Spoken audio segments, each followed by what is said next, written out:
Myelodysplastic Syndrome, often abbreviated as MDS, is a group of blood disorders that affect the production of blood cells in your body. Normally, your body makes blood cells in the bone marrow, which is the spongy tissue inside your bones. In a healthy person, the bone marrow produces three types of blood cells: red blood cells, which carry oxygen; white blood cells, which fight infections; and platelets, which help your blood clot. In MDS, something goes wrong with this process. The bone marrow starts producing blood cells that are abnormal in shape, size, or function. These abnormal cells often die before they can fully mature or shortly after they enter the bloodstream. As a result, people with MDS don't have enough healthy blood cells circulating in their body. Each type of these blood cells has an important job. When you don't have enough healthy red blood cells, you develop anemia, which can make you feel tired and short of breath. A lack of healthy white blood cells leaves you more vulnerable to infections, and if you don't have enough platelets, you might bruise or bleed more easily.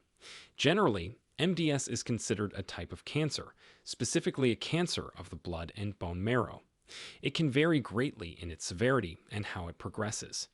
For some people, MDS can remain stable for many years, while for others, it can progress quickly to acute myeloid leukemia, AML, which is a type of aggressive blood cancer.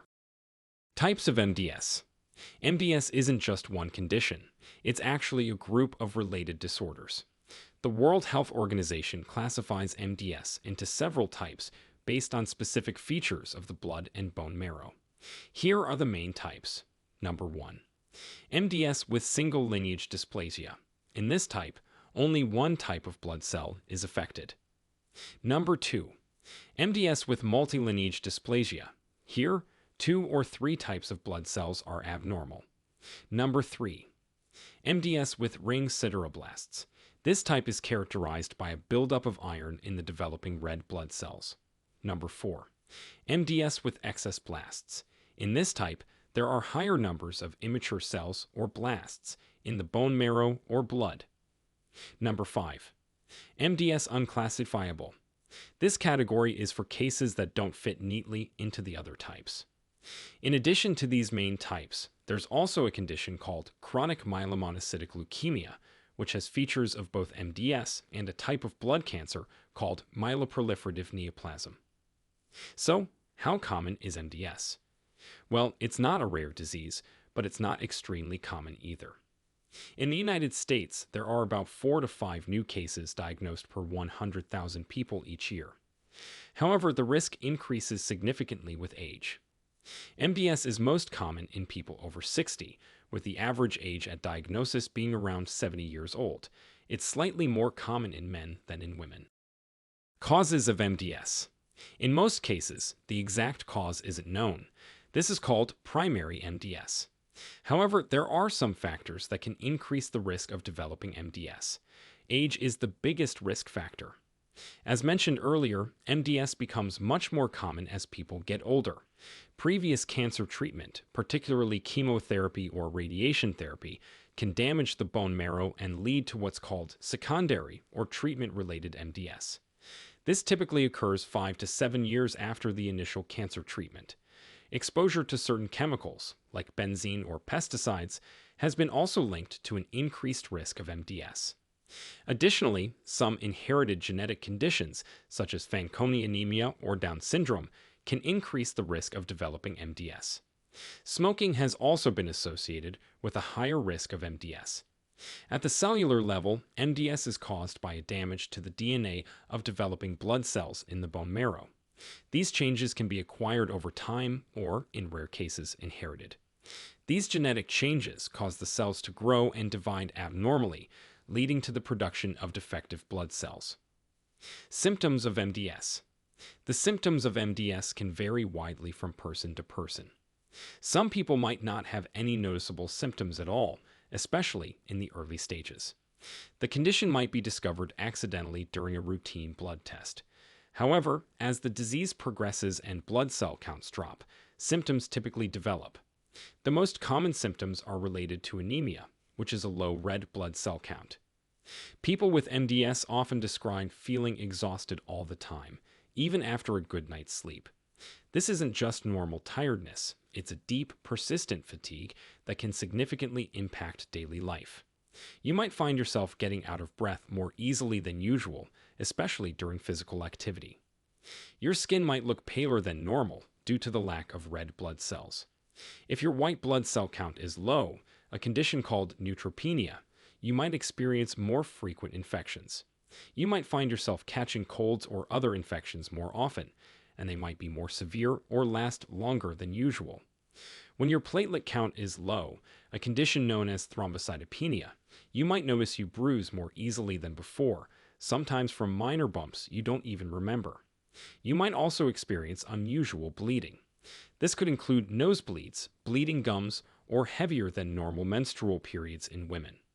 Some people with MDS also experience other symptoms like loss of appetite, weight loss, or bone pain, although these are less common.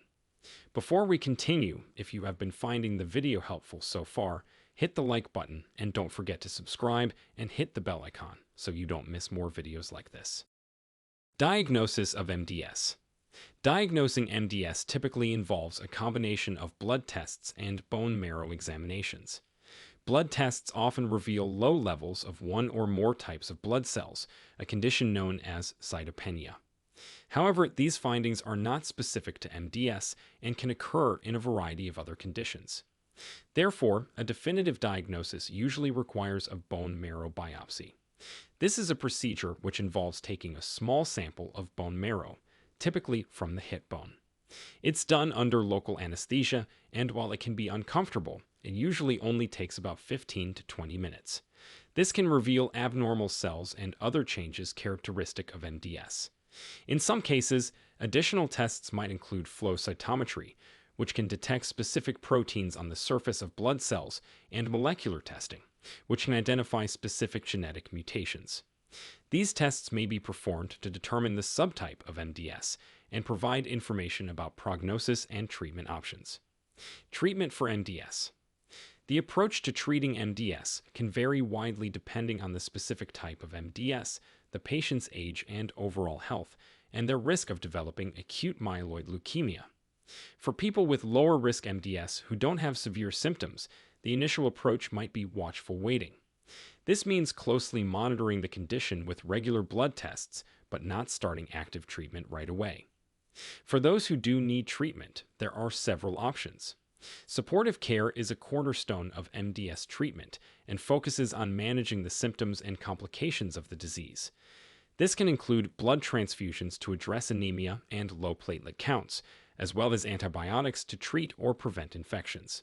In some cases, medications such as erythropoiesis-stimulating agents may be used to stimulate the production of red blood cells and reduce the need for transfusions. Drug therapy for MDS often involves the use of medications that target the underlying bone marrow dysfunction. One class of drugs, known as hypomethylating agents, works by modifying the DNA of bone marrow cells to promote more normal cell development. Examples of these drugs include azacitidine and decitabine. Other drugs that may be used in the treatment of MDS include immunosuppressive agents, such as antithymocyte globulin, or ATG, and cyclosporin, which can help to reduce the immune system's attack on the bone marrow. For some patients, particularly those with higher risk disease or those who do not respond to other treatments, stem cell transplantation may be considered. This procedure involves replacing the patient's damaged bone marrow with healthy stem cells from a donor. This is the only potential cure for MDS, but it carries significant risks and isn't suitable for everyone. It is typically reserved for younger, healthier patients who can tolerate the intensive treatment and potential complications. At the end, living with MDS can be challenging. Regular medical appointments and blood tests become a part of life, and many patients also struggle with the uncertainty of their condition. Will it remain stable, or will it progress to AML? However, it's important to note that many people with MDS, especially those with lower risk disease, can live for years with good quality of life. Advances in treatment have improved outcomes for many patients. Some people with MDS are able to continue working and enjoying their usual activities, perhaps with some modifications. Now, we want to hear from you. Do you or someone you know have MDS? What treatments did you have? Share with us your experiences and opinions in the comments below. We'd love to hear them. Thanks for watching.